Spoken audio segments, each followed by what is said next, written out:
رسول اللہ صلی اللہ علیہ وسلم جو خاتم النبیین ہیں اور آپ پر نبوت ختم ہو گئی، تو یہ نبوت اس طرح پر ختم نہیں ہوئی جیسے کوئی گلا گھونٹ کر ختم کر دے.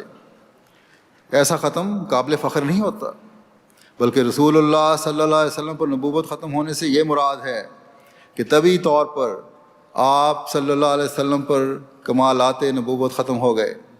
یعنی وہ تمام کمالات متفرقہ جو آدم سے لے کر مسیح ابن مریم تک نبیوں کو دیے گئے تھے، کسی کو کوئی اور کسی کو کوئی، وہ سب کے سب حضرت صلی اللہ علیہ وسلم میں جمع کر دیے گئے.